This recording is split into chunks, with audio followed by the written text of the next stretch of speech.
Okay, good afternoon, everyone. Welcome back. It's 12:57 right now, and so far nothing important seems to have happened yet with the Trump, I want to say indictment, but at this point it's an arraignment and arrest. So nothing so far has happened with that. It looks like 2:15 is around when it is scheduled for. I do not do these videos live, so by the time I have this posted, I'm not going to wait till tonight to post it. Obviously, I'm going to post it as soon as I'm done. I'm sure something will have happened, so maybe I'll hop on tomorrow as well and discuss it. It depends on how my day goes, because I'm not going to be available for like half the day. So we'll see if I have time for that tomorrow. I would love to have time for that, but we'll just see how the day goes. So I have a few things pulled up. I have obviously some Trump stuff pulled up. I've got some Dylan Mulvaney stuff pulled up, and then I've got I have a DeSantis article pulled up about concealed carry that I'm not sure if I'll get to yet, and then I have a where'd it go? It's hiding. Oh, I have an article pulled up about Audrey Hale, who was the Nashville school shooter. So if you want to follow along, you can at fearmeitsbre-The on Instagram, Twitter. You're already on YouTube, so hi, welcome. And I guess I'll get started. I'm a little distracted right now, just with all the craziness and trying to figure out what's going on with everything. We have Marjorie Taylor Greene is in New York right now as part of the protest. There's a psychotic woman with like powder all over her body, hopping around with nipple pasties and yelling at reporters. I won't play the videos of that on here. Not very family friendly. It looks like a crazy time, and I'm hoping it doesn't escalate into anything psychotically. That woman who's covered in white powder also is a proud Biden supporter. Would like to point that out, that she mentioned that. Yeah. So both sides are protesting. There's crazy on both sides, I guess, probably. And I mean, it's interesting. So there will not be cameras allowed into the Trump indictment. I'm going to pull up a Fox News article about that. Switch over my screen here real quick. There we go. It's up at the top. I don't know why it's all the way down there. So, a judge presiding over Donald Trump's arraignment in a Manhattan courthouse Tuesday afternoon has denied a request from several media outlets to allow cameras to cover live courtroom proceedings, according to court documents. New York Supreme Court Judge Juan Merchan said the court will allow a limited number of videographers, photographers, and radio journalists to be present, but denied the motion to allow photos or live video during the court session. However, 5 pool photographers will be allowed to take pictures for several minutes before hearing begins. In this ruling, Judge Merchan said he considered all relevant factors, which included whether the camera coverage would interfere with the fair administration of justice, with law enforcement activity, the objections of the defendant, and limitations related to the physical structure of the courtroom, but ultimately denied the motion. He ruled the integrity of the courts outweighed the monumental significance of the case and the unparalleled public interest it has generated. Merchan went on to affirm the members of the media will be allowed to enter the courtroom, but electronic items like cell phones would not be permitted. The use of cell phones, laptops, or any electronic devices will be strictly prohibited in the courtrooms. Any such devices will have to be turned off and secured outside of public view while in the courtroom, he wrote. In the ruling, Merchan said cameras could be used in the hallway of the building. He also approved the use of 2 overflow rooms for additional seating, which was another request from media members. Trump landed in New York on Monday. His arraignment is scheduled for 2:15 on Tuesday, so that's about an hour from now. In his reasoning, Merchan said Trump's arraignments had unparalleled public interest and media attention, and that this indictment involves a matter of monumental significance that cannot possibly be disrupted. The populace rightly hungers for the most accurate and current information available. Merchan continued to suggest otherwise would be disingenuous. Understandably, the news organizations want to fulfill their responsibilities and argue that obtaining the broadcast possible public access helps advance the mission. Unfortunately, although genuine and undoubtedly important, the interest of the news organizations must be weighed against competing interests. The court is now called upon to engage in that balancing exercise. In their request, District Attorney Alvin Bragg, on behalf of the people of New York, argued the presence of cameras in the courtroom raises a number of concerns.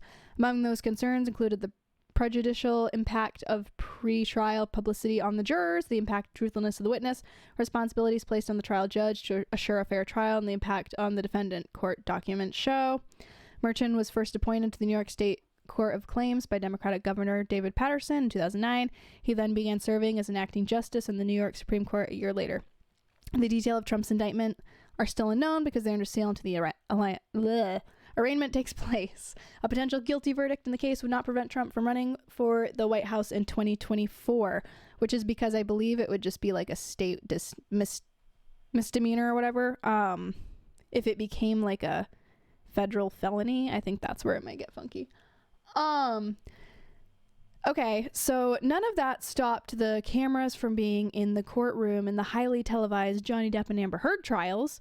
Gwyneth Paltrow's stupid little ski accident that is such a first world problem. Like, who really cares about that?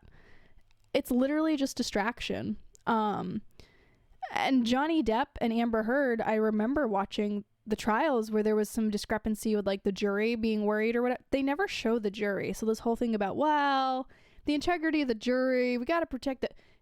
Listen, I can understand maybe not having me in there with my cell phone just like live streaming it, but you can have cameras just like with Johnny Depp and Amber Heard pointed at the right people, not at the wrong people. Keep the jury anonymous, do what you're supposed to do. There's no reason why this court trial should not be televised other than they don't want you watching it in real time. They want to tell you what happened. That's what they want. They don't want you seeing the narrative as it plays out because they want to be able to control it. And that is why they're not allowing cameras in the courtroom, is my firm belief. I have an NPR article that came out yesterday. Nope, today, 6:30 this morning. It was updated. So I'm going to look at that real quick. It's just like a quick little rundown of what's probably going to happen. Live updates. Trump to surrender for arraignment today in New York City. Former President Donald Trump will be arraigned today in New York criminal court after a grand jury voted to indict him last week. Here's what we're following. The surrender. The former president is in New York and expected to turn himself into the DA's office sometime today. Arraignment. Trump will appear at 2:15 p.m. ET before Eastern Standard Time, right? Before Merchant, the same judge who presided over the closely watched criminal tax fraud case against Trump's company. We won't know the exact charges Trump is facing until the indictment is unsealed, which is likely to happen at the arraignment hearing. So we won't hear about that till after, since there's no cameras allowed in the room. Speech. Trump plans to fly back to Florida this evening for a speech. The 2024 presidential candidate has already raised $7 million in fundraising from the indictment news, his team says. Marjorie Taylor Greene didn't stay long at her own rally. Interesting. It sounds like she was hustled to a car. Listen, if you watch the videos that I watched of Marjorie Taylor Greene they're screaming over her. They're banging pots and pans at her. Like, it would be very hard to try and get a word in edgewise. And if you're getting swarmed, if you are a congresswoman and you're getting swarmed at a protest rally, whatever you want to call it, there's probably a reason the police are hustling you to your car. There's probably a reason your security is like, ma'am, we need to leave. Like I said, there was some weird stuff going on there with like the white powdered woman, and like there's a lot of stuff going on. There's some unhinged leftists for sure. Crazy woke people that are doing some weird stuff. It sounds like chaos. So, like, would you say the same thing if Hillary Clinton was ushered out of there because her security was like, ma'am, I don't think it's safe for you to be here? No, you wouldn't. So that said, I wonder if Trump's going to be arrested, and I wonder if he's going to be held and told, no, you can't go back to Florida, or if they'll let him go back to Florida. Because my husband and I were talking about this last night, and I was listening to Tim Pool talk about it, and he'd mentioned like campaigning would be so hard. Like if you were being held in New York, okay, you can't leave New York, you got to stay here until the trial's done. Obviously they'd prolong the trial, and then they would make it so he can't go on the campaign trail. And my husband pointed out, though, he was like, but does he need to physically go places to campaign anymore? Because we have the internet now. We have all of these things that will connect him to the people without necessarily having him go to like, yes, people like to see, oh, a man of the people, look at him picking up garbage with us. Oh, look, he traveled to Palestine, Ohio and got the first responders all McDonald's. look at these things he has physically gone and done, which makes sense. So like if I was to just say, you know what, I'm going to run for president, I'm a nobody. Nobody knows who I am. I would have to get out there. I would have to go campaign. I would have to visit these locations. I would have to go talk to people. But Trump has run, this will be number 3. Everybody knows who he is. Everybody knows his reputation. I don't know that him being on the campaign trail will necessarily affect his chances at winning.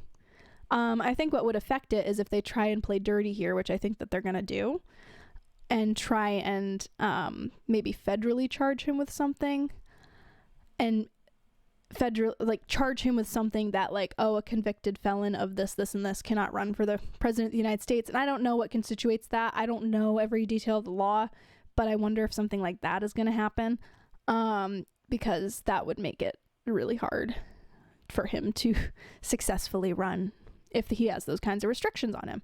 So far, let's see what's up here. Nothing's quite happening right now. No crazy updates or anything like that.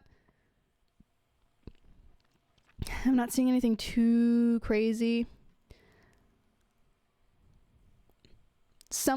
Greg Price tweeted, the judge is a Democrat whose daughter worked for Kamala Harris. The prosecutor lowers over half of felonies for violent criminals and ran for office on the promise to go after Trump. The grand jury are all liberals from Manhattan, and this is what they say is equal justice. Yeah, I don't expect a Manhattan jury to have Trump's back at all in this. I don't see it going well because of that. I'm pretty sure that they all have knives out and they all want to see him go to prison for life. Honestly, I would go as far as to say that, well, I don't know if I'd go as far to say that, but they probably would like to see him fry, to put it mildly. Like, the hatred for this man. Okay, there's 2 extremes here. There's extreme hatred for Trump, which just blinds people into a psychosis. And then there is also an extreme love for Trump, which also blinds people into psychosis. I think that we can effectively criticize the man and criticize his shortcomings while also not being blinded by our own dislike of him. And we can also praise him where he is due praise. So, I don't know. I just think too many people fall on the blanket of the hatred or the obsessive love. So, what else was there? I'm trying not to X out of my articles because I do that and then I lose them and then it takes me forever to find them, because I do like to share them like in the description of the video in case anyone wants to go find them and, you know, make sure I'm telling you the truth here. I have that one open twice. Okay. Let's see. We did that one. Maybe, was I gonna do this one? There was one from Timcast I was going to read. I guess I'll open that one. Another one by Chris Bertman. I should probably open up the screen so everybody can see it, shouldn't I? New York City bracing for protest ahead of Trump's indictment. New York City Council Speaker Adrian Adams, I want to assure all of you that your safety and security remain my and this council's top priority. New York City Council Speaker Adrian Adams released a statement ahead of former President Donald Trump's arrival in New York City for his arraignment. Trump departed his Florida home at Mar-a-Lago on Monday following a Manhattan grand jury's Thursday decision to indict the former president. With the city bracing for possible protests following the indictment of former President Donald Trump by Manhattan grand jury and his arrival in New York City today ahead of tomorrow's arraignment, I want to assure all of you that your safety and security remain my and this council's top priority, Speaker Adams said in an email obtained by the Post-Millennial. My office has been closely monitoring developments, including the steps the New York PD is taking to ensure the security around the city. There will be no indication of a need for us to change our activities at this time, but we provide additional updates as necessary. Speaker Adams' statement echoes yesterday's comments from New York City Mayor Eric Adams, who told Trump supporters to control yourselves. There may be some rabble-rousers thinking about coming into our city tomorrow, Mayor Adams said during a Monday press conference. Our message is clear and simple: control yourselves. He added, New York City is our home, not a playground for your misplaced anger. We're the safest city in America because we respect the rule of law in New York City. As always, we will not allow violence or vandalism of any kind, unless you're on the left or you're woke, and then it's totally okay. And if anyone is caught participating in any act of violence, they'll be arrested and held accountable no matter who you are. I really hope that they stand by those words, because definitely on the anti-Trump side, there's been some weird stuff already happening. During the press conference, the mayor also noted Georgia Representative Marjorie Taylor Greene had announced she would be in New York City following Trump's indictment vote. I'm going to New York on Tuesday, Greene wrote in a Friday Post. We must protest the unconstitutional witch hunt. Greene continued in a separate post by telling New York Trump supporters to put your MAGA hats on. Under our constitutional rights, we will support President Trump and protest the tyrants. That's another thing. So Marjorie Taylor Greene, I know a lot of people don't like her. I've known a lot of conservatives that aren't fans of the Freedom Caucus, and I'm really starting to not understand why. So I know Marjorie tweets very loud, harsh things, a little bit like Trump. Sometimes she tweets something and I'm like, lady, why'd you do that? What'd you do that for? She definitely says things I wouldn't say. However, I remember listening to the first episode that Tim Pool had her on of Timcast. And I remember kind of being like, oh boy, he's having her on. She's one of the ones that like makes the rest of us look bad. Great. This is going to be a crackpot. And then I listened to the episode and I was like, you know, this woman is doing more in Congress than a lot of the people who have been in there for 40 plus years. And listening to her multiple times now, because she's been on a show a few times, and then just listening to her outside of it, she's not crazy. She's not this like thing that she's made out to be. She's not this psycho fascist, whatever. And one of the biggest problems in this country is she was just on 60 Minutes. And people are calling for the boycott of 60 Minutes. I was going to talk about that yesterday and I forgot about it. Just because instead of listening to her, 60 Minutes is probably chopping it up and probably trying to paint her in a unfavorable light. I didn't watch the interview just because I don't watch 60 Minutes. But I'm not going to boycott 60 Minutes because they had Marjorie Taylor Greene on.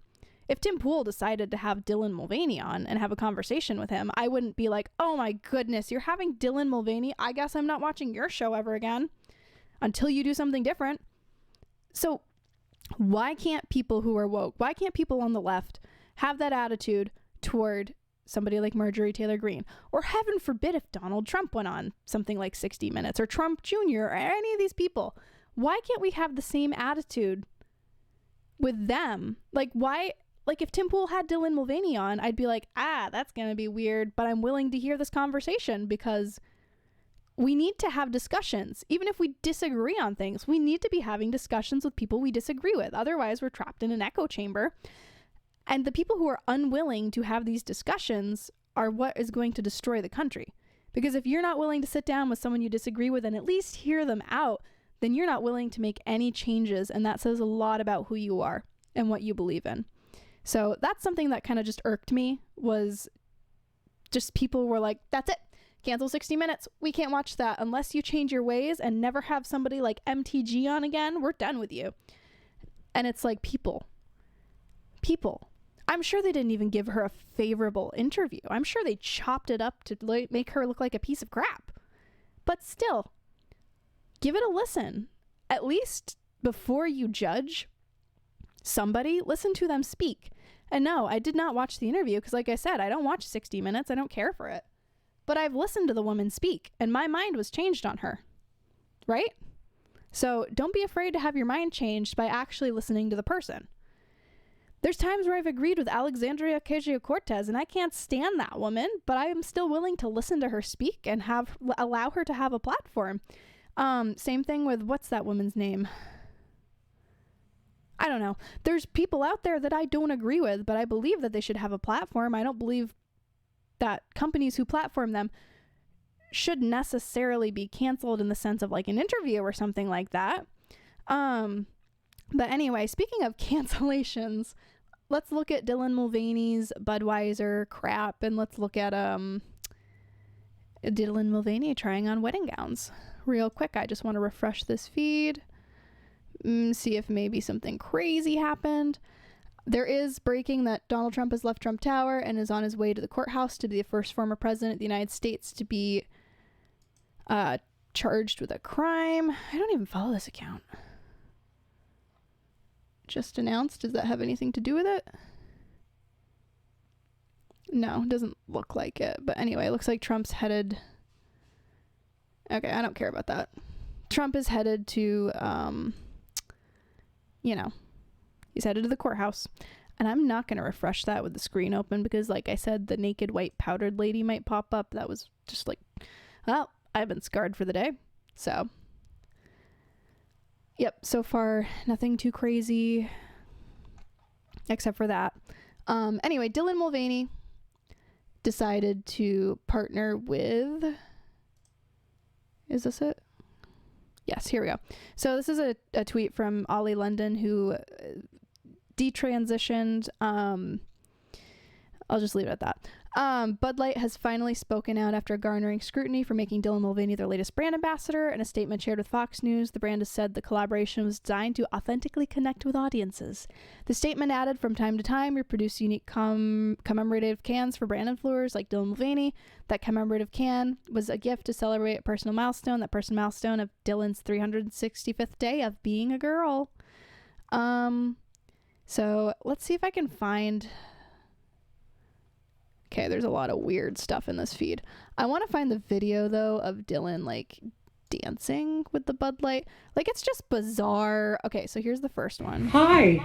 Impressive carrying skills, right? I got some Bud Lights for us. So, I kept hearing about this thing called March Madness, and I thought we were all just having a hectic month, but it turns out it has something to do with sports. Don't tell me that you didn't know what March Madness was, you ridiculous human being. Like, it's got something to do with sports. I don't watch sports. I don't care about sports. I know what March Madness is. Everybody does. You're just putting on an act to try and be cute, relatable, and girly, and it doesn't work, dude. It doesn't. And I'm not sure exactly which sport, but either way, it's a cause to celebrate.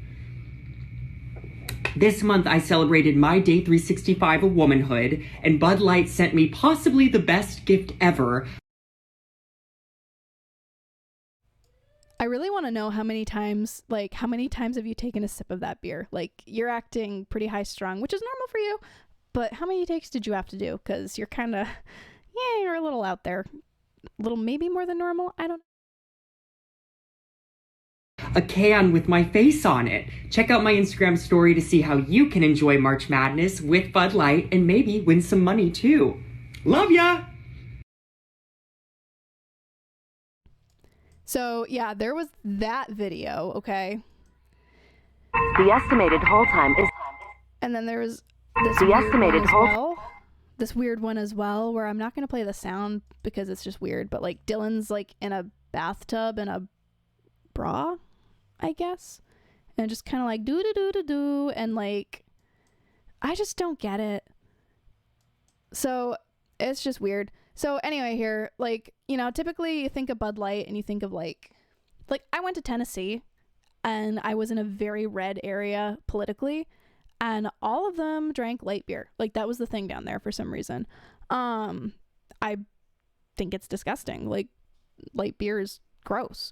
But anyway, you think of like Tennessee, you think of like country guys with their trucks drinking their Bud Light or whatever.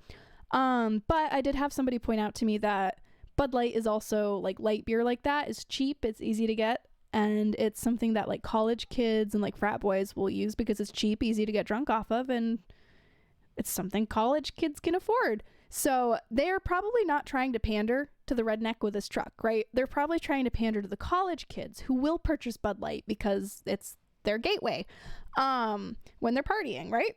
So what's probably going to end up happening, I'm really curious to see if Bud Light sales are going to go down, obviously, from the conservatives who buy it, right? Because they're going to be like, I'm not getting that cheap crap anymore, because this doesn't appeal to... Remember when the target audience for like beer sales, it was like women in bikinis and like the Clydesdales, and now it's this? So like that target audience group is probably going to boycott it and not purchase it.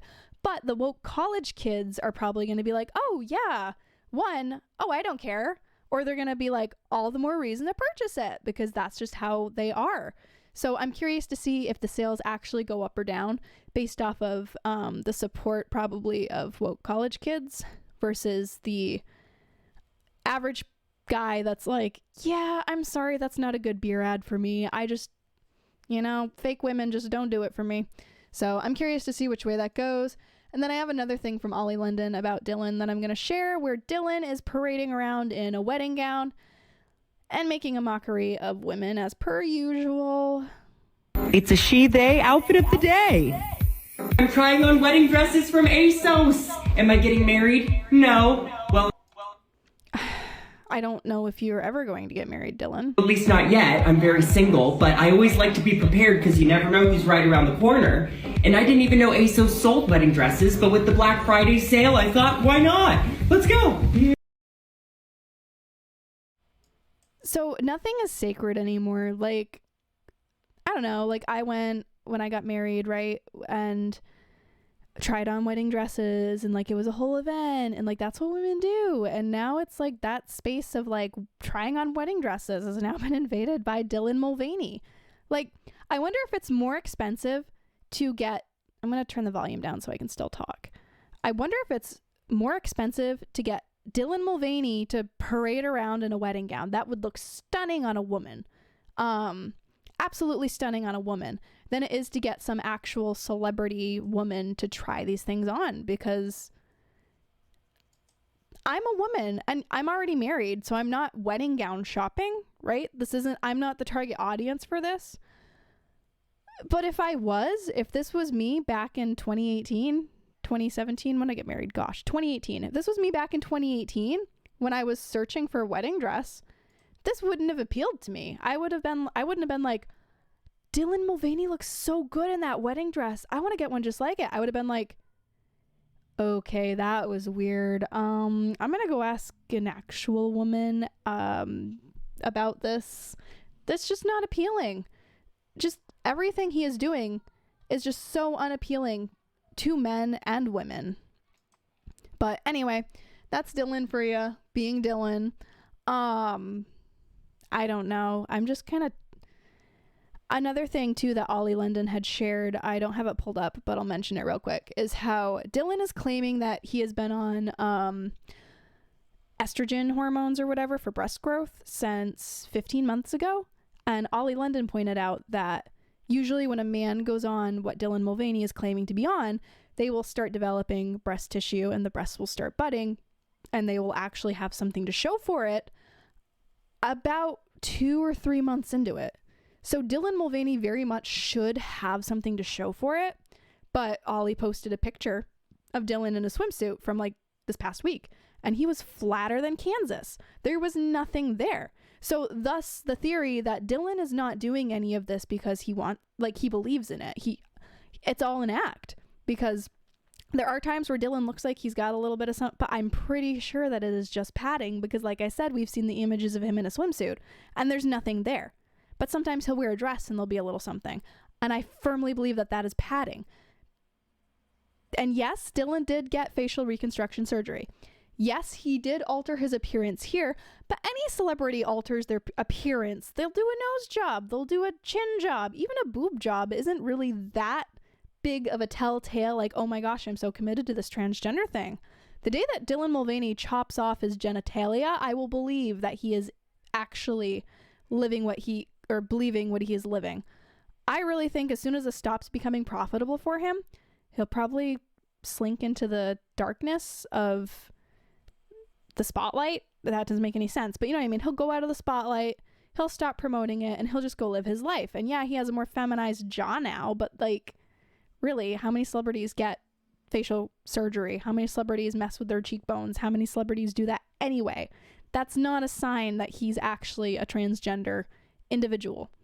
The day that he chops off his genitalia, that is the day that I will believe, whoa, okay, he did go that far. I don't think he's fully committed to this. I don't think he fully believes in it. I think he just enjoys the attention, because if you look at his previous stuff that he used to post, he got no attention. He wasn't important. He was just kind of background noise. But as soon as he started doing this stuff, and especially the girl stuff, skyrocketed. So he knows it gets him attention and he's taking full advantage of it. So yeah, anyway, that's it on Dylan Mulvaney. I won't waste too much more breath on him just because it's not really worth it. It's interesting to try and get into his head or whatever, and like, you know, but it's just so... All right, so there is a picture of Trump, I guess. I can't tell. Is that Trump Tower? I guess that's probably him leaving Trump Tower is what I would guess from behind him. Yeah, TT Trump Tower. Yep. So there's that. I don't know that I'll play this video because I don't know what's going to happen in it. A man waving an American flag states he's a Trump #1 fan before a white liberal woman with a BLM patch begins screaming Trump's a D word. So yeah, it's, oh wow. I won't play sound, but I guess I'll show the video because I don't think anything overly shocking happens in it. But this is the kind of stuff that's going on right now. Both sides are just kind of waiting to see what happens and having fun, I guess. So, you know, there's chaos. So far, nothing like huge has happened in the sense of like, you know, there's no violence or anything that's been committed yet. I hope I didn't just jinx it and then something happens. But, yeah. So that's like the Trump stuff. Again, probably when I stop streaming, well, I'm not streaming anyway, but when I stop recording is when something crazy will happen. And then it's like, well, okay. I'll talk about it tomorrow, I guess.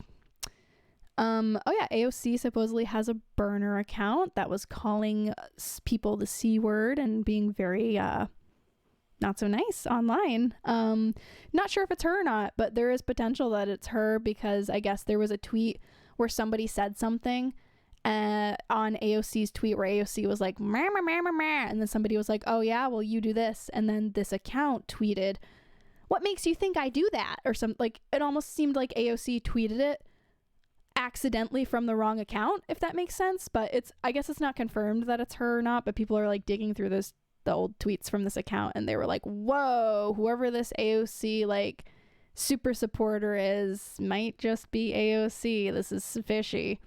I think the account got deleted too, but you know, people are pretty quick to save things, so it will always exist now. I have an independent UK article pulled up about the Nashville shooter. It's just so, going into this stuff is just hard. I just don't know if I want to. I'll go through it a little bit. New details continue to emerge about the 28-year-old suspect accused of shooting dead 3 9-year-old children and 3 staff members. I'll pause that ad. In a devastating mass shooting at Christian elementary school in Nashville on Monday morning. Audrey Hale, a former student, allegedly entered the convent school in Nashville, Tennessee just after 10 a.m. Inside, the shooter opened fire on students and staff, killing 6 victims. Who was the shooter? 28-year-old Audrey Elizabeth Hale. Police identified the suspected shooter by their name at birth. Hale reportedly was a transgender man who used he, him pronouns. The law enforcement officials initially described the suspect as a woman in the aftermath of the shooting because the suspect was a woman. Police did not provide another name, but on the suspect's social media accounts, they refer to themselves as Aiden. She refers to herself as Aiden, I should say. Metro Nashville Police Chief John Drake said at a press conference that Hale once attended the Christian elementary school. Hale had no criminal record prior to Monday's massacre and was not known to law enforcement. So that's an important thing where they talk about, we need better background checks. Well, I hate to tell you that if somebody has no criminal record and this is the first thing they've done, they're not going to show up on a background check as this is a potential threat. You know what I mean? Where it's like, they do all those things, but you can't predict someone's behavior.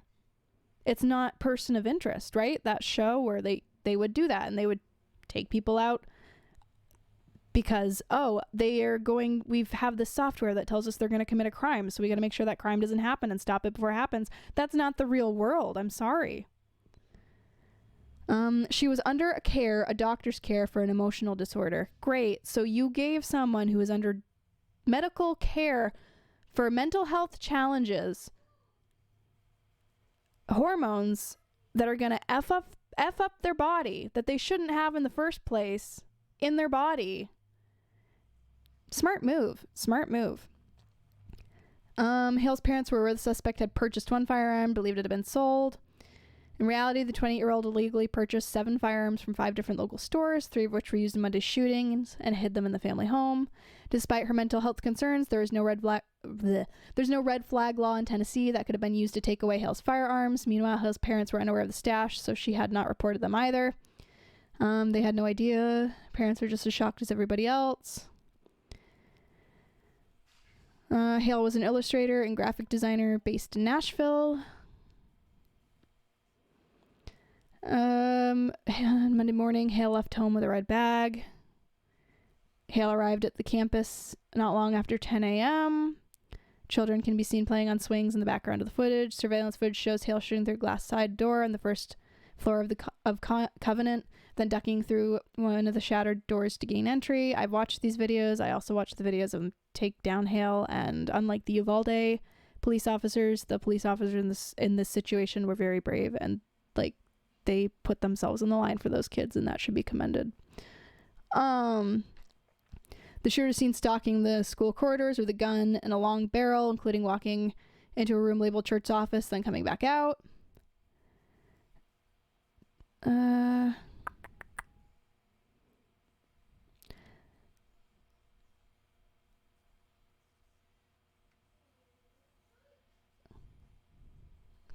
The officers began clearing the building. Sorry, I'm just trying to read ahead. Body cam. Yep, I've seen that. The 20-year-old former student is then shot dead by 2 veteran officers. Monday's tragedy unfolded over roughly 14 minutes. It took 14 minutes about for the officers to get there. And I had somebody on Twitter being like, police are the good guys with guns. It only took them 14 minutes to get there. And it's like, when seconds are what matters here, within those 14 minutes, if there had been somebody there who could have done something, if there had been somebody there who had been armed, if there had been armed security there, even anything like that. Yes, things are unpredictable. Yeah, we don't know what's going to happen for sure. So we can't say that it would have totally prevented something because we cannot predict how these things are going to play out. But when seconds matter, 14 minutes is terrible to be like, well, it only took them 14 minutes to get there. Only 9 people died. That's what it feels like they're saying here. Or only 6 people died. But anyways, over the course of the investigation, the officers have discovered manifesto-like writings and apparent research in the facilities and entry points at Covenant. The shooter had drawn a detailed map of the building and conducted surveillance before carrying out the massacre, police said. We have a manifesto. We have some writings that we're going over that pertain to this date, this actual incident, the police chief told reporters on Monday. We have a map drawn out of how this was all going to take place. The killer had some resentment for having to go to that school. The attack was calculated and planned. She left behind a cartoon plan of the massacre and detailed maps of the scene as part of her manifesto. We have a manifesto, a booklet that shows what she had planned to do. We have maps that show the entry point to the school, the weapons were going to be used, the clothing she was going to wear, and she had drawn it up almost like a cartoon character. It was exactly what she had on during this incident. So this was like methodically planned out. He added, what detectives have said so far, there's possibly some resentment for having gone to that school. Based on maps found at Hale's home, the police chief said that Hale was believed to be carrying out other attacks on a local mall and targeting family members. We strongly believe there was going to be other targets, including family members in one of the malls here in Nashville, he said on Tuesday, and it just did not happen. More than one location had been planned, but it appeared Hale decided against a second location due to heightened security there. Also, at Hale's home, authorities seized a sawed-off shotgun, a second shotgun, and other evidence. Investigators spoke with Hale's parents. Hale had no prior criminal record. Hale was armed with 3 guns, including 2 assault-type weapons. I just hate that phrasing. It's such a bogus... It's just such a cliche, not trigger word, what's the word? Buzzword. An AR-style rifle, an AR-style pistol, and 1 handgun. Images were released of the weapons. They were decorated with stickers. One had the word hell written on it.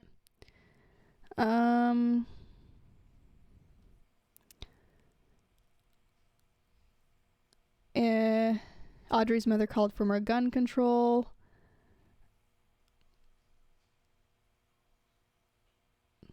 I really can't talk right now. I lost my daughter today, is what she told ABC News. Were there any warning signs? I guess she had like a classmate or a friend who died or something, and people are like, oh, well, that's why she did it. She was unhinged from that. No, come on. She left messages. There's one that has it. Post I made on here about you was basically a suicide note. I'm planning to die today. This is not a joke. You'll probably hear about me in the news after I die. This is my last goodbye. I love you. See you again in another life. Audrey, Aiden. Audrey, you have so much life to live. I pray God keeps and covers you. I know, but I don't want to live. I'm so sorry. I'm not trying to upset you or get attention. I just need to die. I've wanted to tell you first because you're the most beautiful person I've ever seen and known all my life. My family doesn't know what I'm about to do on this day. One day this will make more sense. I've left more than enough evidence behind, but something bad is about to happen. So she sent that to a friend. Avriana Patton via Instagram on Monday morning. I'm planning, this is not a joke. So that's a picture of Audrey, I guess. Audrey had shared with others she had been suicidal in the past, and I knew to take this seriously. Ms. Patton said, listen, if someone is suicidal, they shouldn't be on hormones.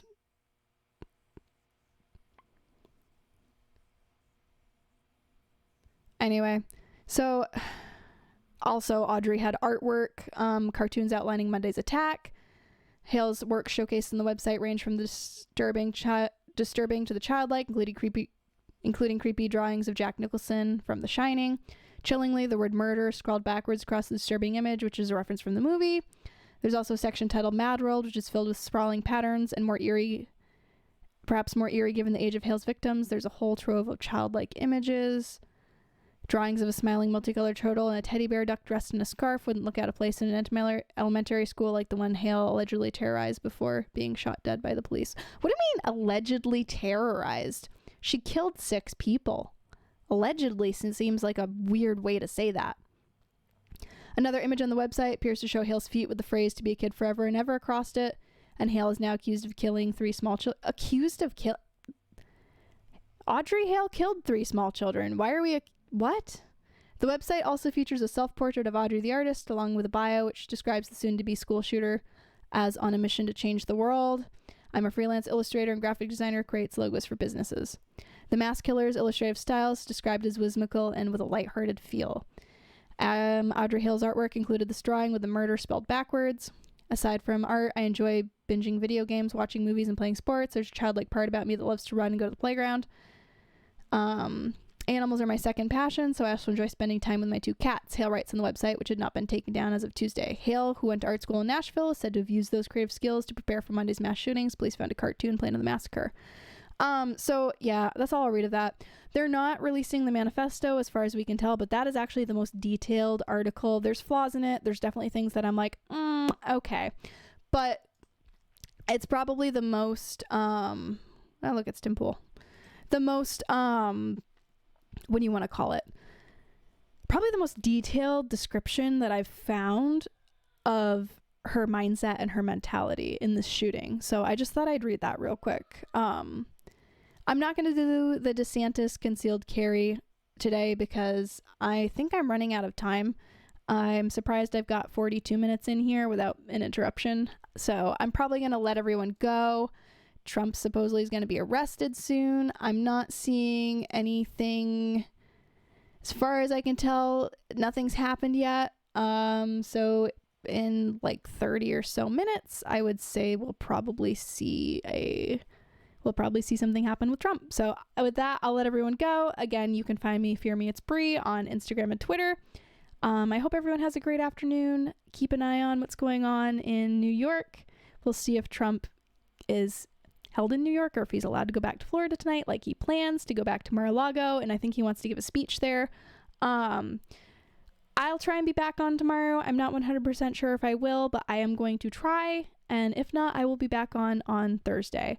Have a great afternoon, and I will see everybody next time.